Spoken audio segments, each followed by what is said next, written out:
తాకట్లో ఉన్న బంగారాన్ని విడిపించి ఆ రోజున మార్కెట్ ధర కట్టి మిగిలిన డబ్బును మీకు అందిస్తుంది కొమ్మూరి గోల్డ్.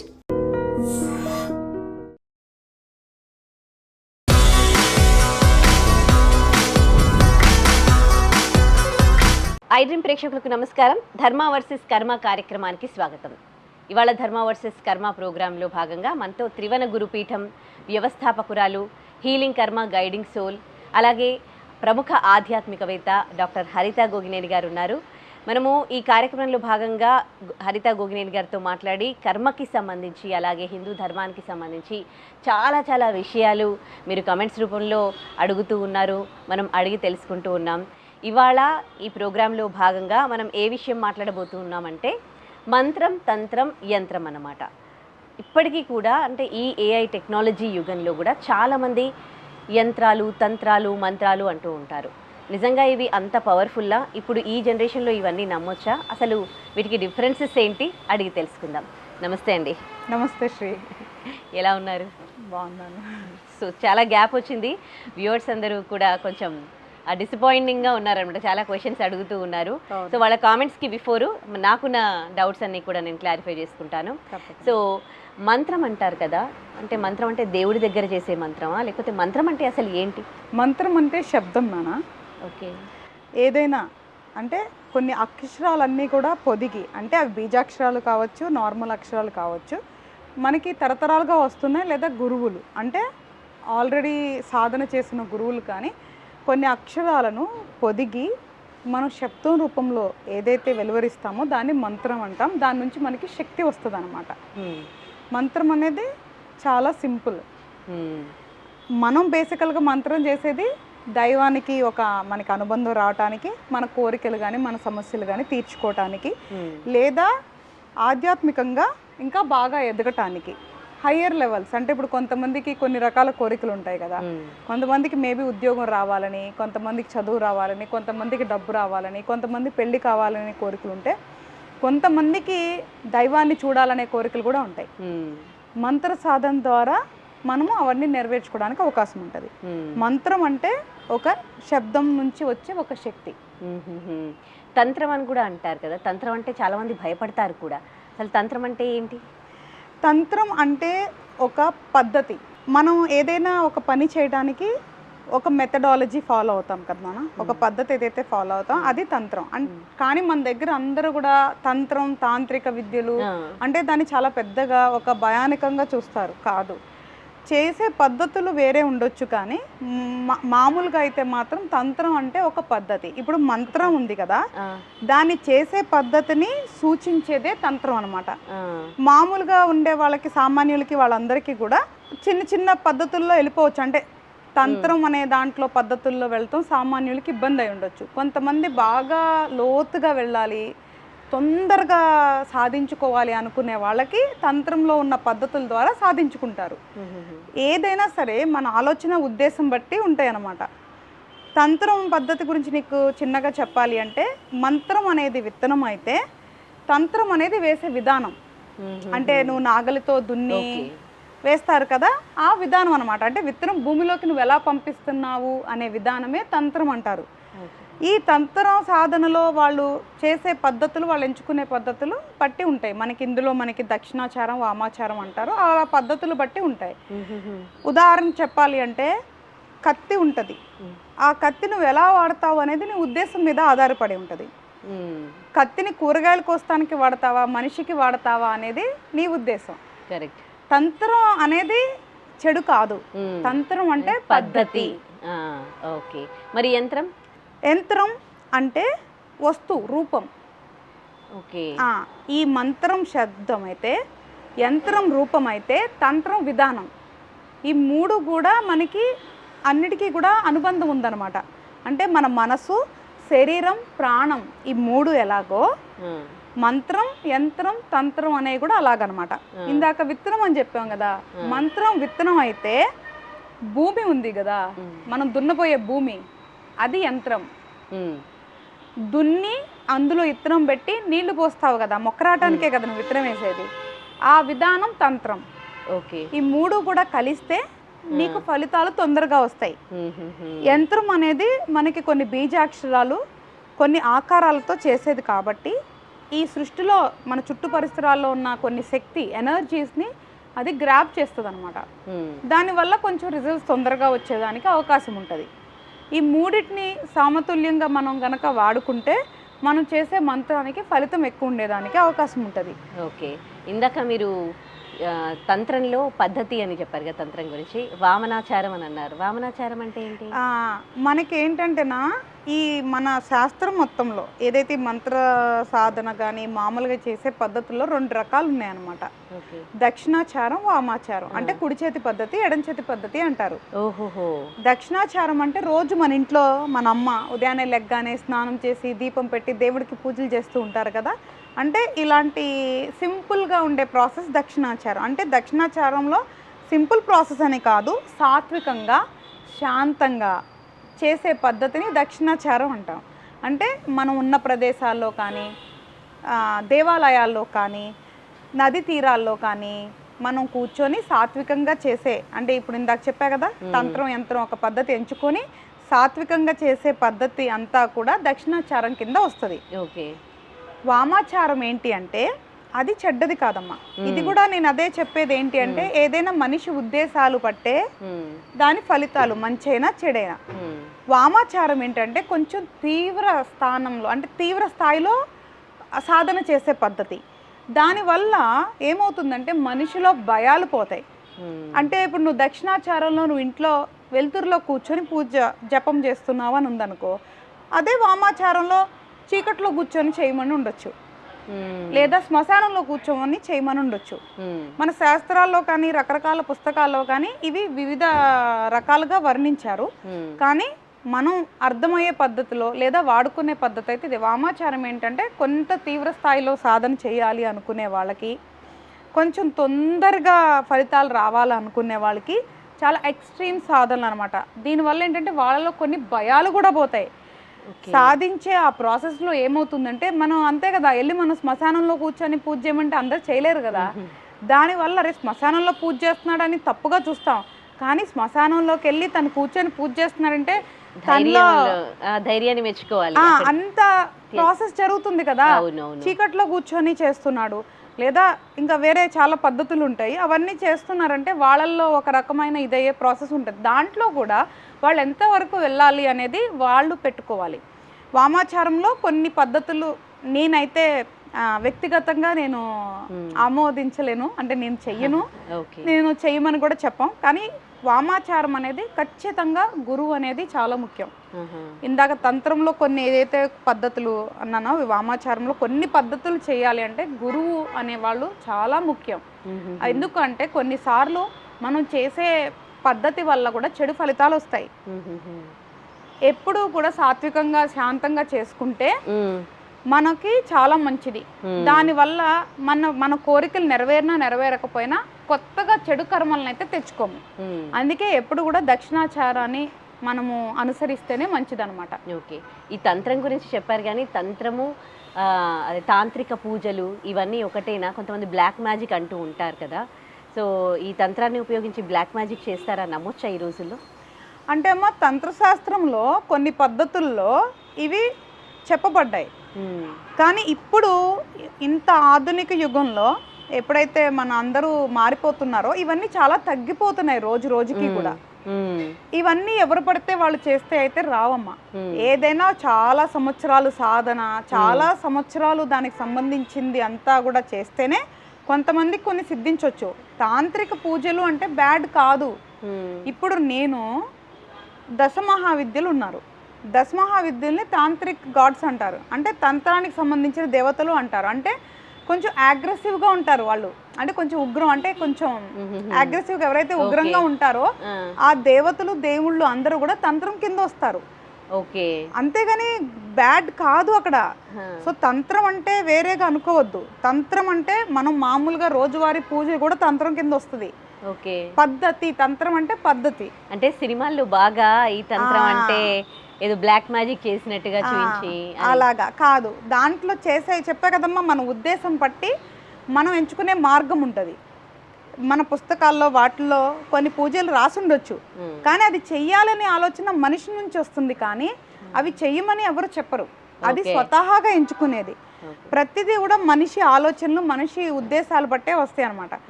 ఈ తాంత్రిక పూజలు అంటే ఇప్పుడు నేను కూర్చొని మాతాంగి అమ్మవారు, అందరికీ చాలామంది తెలుసు కదా, రాజశ్యామల అమ్మవారు అంటారు. మాతాంగి అమ్మవారికి పూజ చేశాను అనుకో, అది తాంత్రిక పూజ అంటారు. నేను పువ్వులు పెట్టి చేసిన తాంత్రిక పూజే. అంటే వాళ్ళు తాంత్రిక దేవతలు అంటారు, అంతేగాని చెడు కాదు. సో తంత్రం అంటే భయపడద్దు, తంత్రం అంటే చెడు కాదు, తంత్రం అంటే పద్ధతి.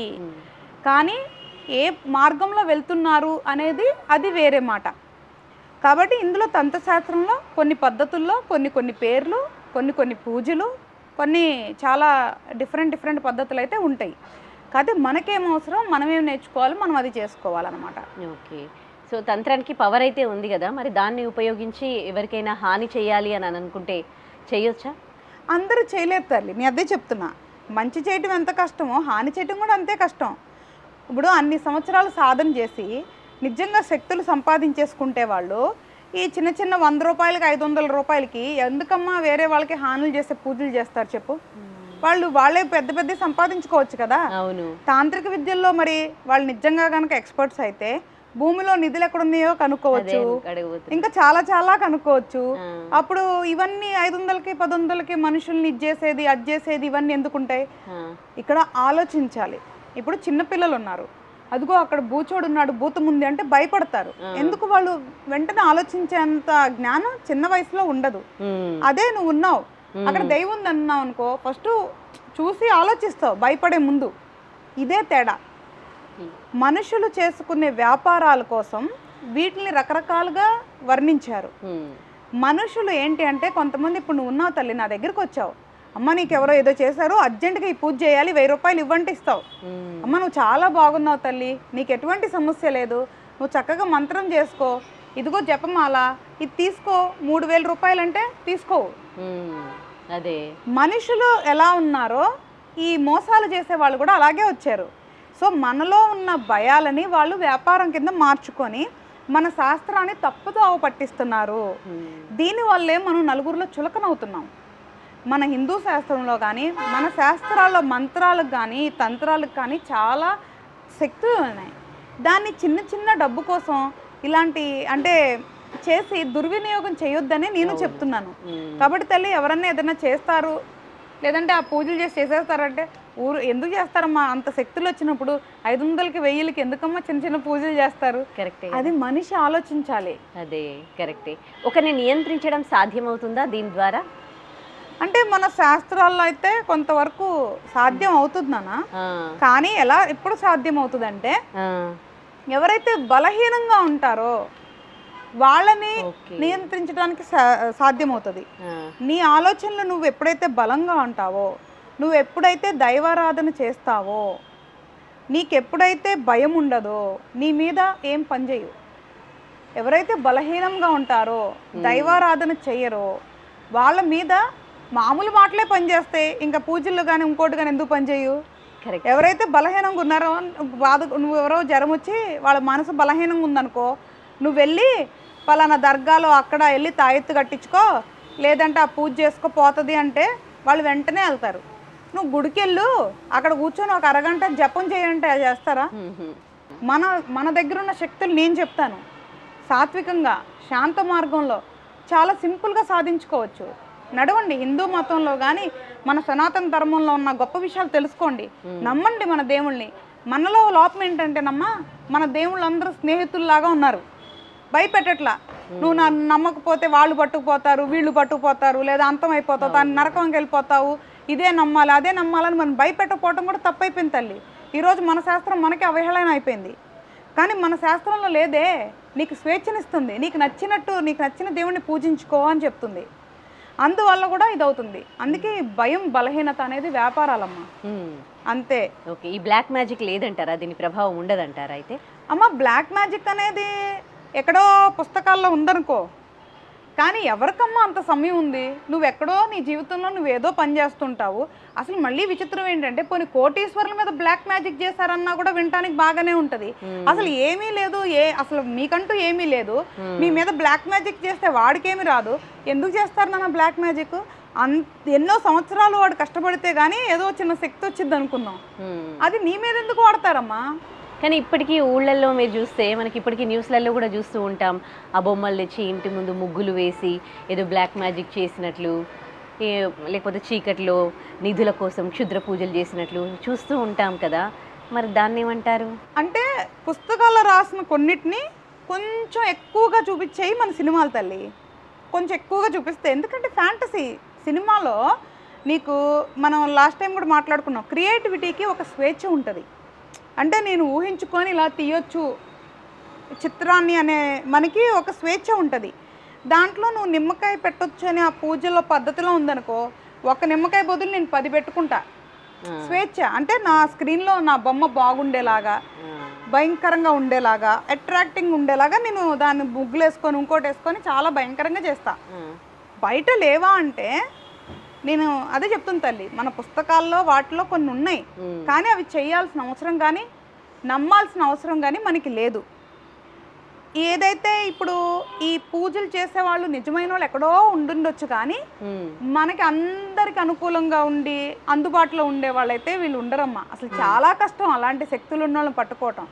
రెండోది, గ్రామాల్లో ఎందుకు జరుగుతాయి అంటే తల్లి, గ్రామాల్లో ఉండే వాళ్ళకి పాపం ఎక్కువ విద్య ఉండదు, వాళ్ళకి నాలెడ్జ్ ఉండదు, వాళ్ళు మనసు సున్నితంగా ఉంటుంది, అమాయకంగా ఉంటుంది, ఎవరేం చెప్పినా నమ్ముతారు, కొంచెం బలహీనంగా ఉంటారు. కాబట్టి వాళ్ళు భయపడేదానికి ఎక్కువ అవకాశం ఉంటుంది. రెండోది ఏంటంటే ఐసోలేషన్ ఎక్కువ ఉంటుంది విలేజెస్లో.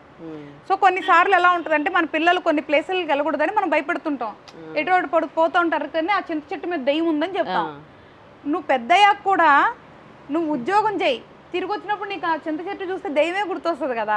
అలాగా గ్రామాల్లో కొన్ని ఆచారాలు, ఆనవాయితీలు, మూఢనమ్మకాలని వస్తున్నాయి. కానీ మిగతా అంటే తల్లి క్షుద్ర పూజల కన్నా, పోనీ నువ్వు అన్న తాంత్రిక పూజల కన్నా, ఈ బ్లాక్ మ్యాజిక్ కన్నా, ఇవన్నిటి బాహ్య ప్రపంచంలో ఉన్న ఈ పూజలన్నిటికంటే కూడా అతి భయంకరమైనది ఏంటి అంటే నీ ఆలోచన, నీలో ఉన్న భయం. ఇవి చాలా డేంజరు, ఇవన్నీ కాదు డేంజరు. సో వీటిని ప్యూరిఫై చేసుకుంటే బాహ్య ప్రపంచం మనల్ని ఏం చేయలేదు తల్లి. ఓకే, ఒక సాధారణ మనిషి ఏం చేయాలి? సాత్వికమైన మార్గం ఎంచుకోవాలమ్మా. ఏదైతే ఇప్పుడు మనం మానవ జాతి ఉందో, మనకి మేధస్సు ఇచ్చాడు దేవుడు. ప్రతి మానవుడికి మేధస్సు వాడుకునే శక్తి ఉంది. జంతువులకి పక్షులకి లేని స్వేచ్ఛ మనిషికి ఏముంది అంటే మేధస్సు. అందుకనే మనం లేచిన తర్వాత మనం మన ఇల్లు పరిశుభ్రంగా ఉంచుకొని కొంత సమయం జపం చేసుకొని దైవారాధన చేసుకొని మన ఇంటిని, మన శరీరాన్ని, మన మనసుని అంటే ఇన్సైడ్ అవుట్ సైడ్ అంతా కూడా ప్యూరిఫికేషన్ పెట్టుకొని మనం ఉన్న చోట అంతా మంచి మాటలు మాట్లాడుకుంటూ మంచి జీవితం అంటే ఎవరిని హాని చేయకుండా మంచిగా అంటే ధర్మంగా బతికితే చాలమ్మా. మనం ఏమి స్పెషల్గా చేయాల్సిన అవసరమే లేదు. ఇప్పటికీ కూడా అంటే అంత గ్రామం కావచ్చు, అలా అని పట్టణం కావచ్చు, కొన్ని ప్లేసెస్లలో మాకు ఏదో చేశారు, క్షుద్ర పూజలు చేశారు, చేతబడి చేశారు, ఈ మాటలు వింటూ ఉంటాము. సో నిజంగా ఇవి ఉంటాయా? అవి ఉంటాయా లేదా పక్కన పెడితే ఆలోచించమంటున్నాను. ఎందుకు చేస్తారు మనకి, దానివల్ల వాళ్ళకి ఏంటి లాభం? నిజంగా వాళ్ళకి అంత శక్తులు ఉంటే మనలాంటి అమాయకులు లేదా చిన్న సైజు వాళ్ళ మీద ఎందుకు చేస్తారు? ఈవెన్ కొన్ని గొడవలు జరుగుతూ ఉంటాయి కదా, వైఫ్ అండ్ హస్బెండ్ మధ్యలో కావచ్చు, ఊళ్ళలో అన్నదమ్ముల మధ్యలో కావచ్చు, వాళ్ళు ఇలా చేయించుకున్నట్టు అంటూ ఉంటారు. వాళ్ళు చేసే పూజలు పనిచేయు, మీలో ఉన్న ఆలోచనలు పనిచేస్తాయి, మీలో ఉన్న ఆలోచనలు మీద బలహీనం చేస్తాయి. ఇప్పుడు రాత్రంతా నువ్వు ఆలోచించి నిద్రపోవు తల్లి, గొడవైంది అదే చిరాకులో ఉంటావు, రాత్రంతా నిద్రపోవు, తెల్లారితే ఏమొస్తుంది నీకు? నరాల నొప్పులు వస్తాయి, తలనొప్పి వస్తుంది, శరీరం బలహీనంగా అవుతుంది, బాధలో ఉండి తిండి తినవు, శరీరం బలహీనంగా అవుతుంది. అప్పుడు ఏం చేస్తావు? వాళ్ళు ఏదో చేశారు, వీళ్ళు ఏదో చేశారు అనుకుంటారు. తల్లి నీ ప్రపంచంలో నువ్వు బలంగా ఉన్నంత వరకు ఎవ్వరు ఏమీ చేయలేరు. ఎంత శక్తులు ఉన్నా కూడా ఏమీ చేయలేరు. ఓకే, వాళ్ళకి శక్తులు ఉన్నాయో పక్కన పెట్టాయి, నువ్వు గనక బలంగా ఉంటే ఏ శక్తులు నిన్నేమీ చేయలేవు.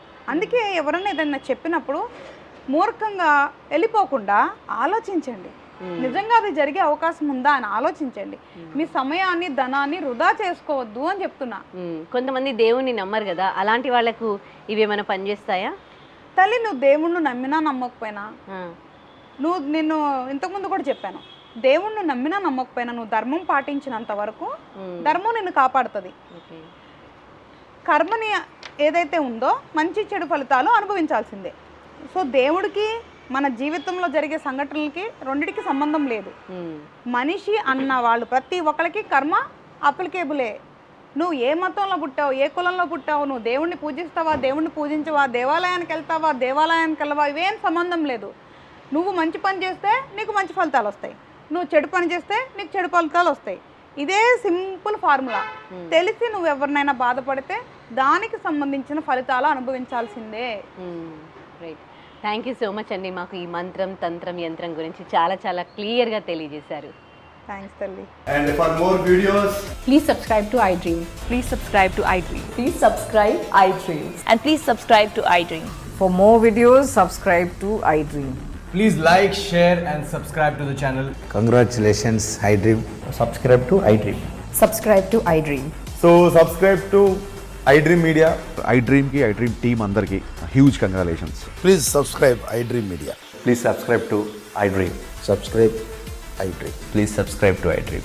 iDream అంటే నా కళల ఛానల్ను సబ్స్క్రైబ్ చేసుకున్న నోరు తిరుగుతలేదు, మీరైతే గంట గుర్తు కొట్టండి. For more such videos, please subscribe to iDream. Subscribe to iDream. Please subscribe to iDream. Please subscribe iDream Media. Please do subscribe to iDream. Please subscribe to iDream Media. For best entertainment and information, please subscribe iDream. And don't forget to subscribe to iDream.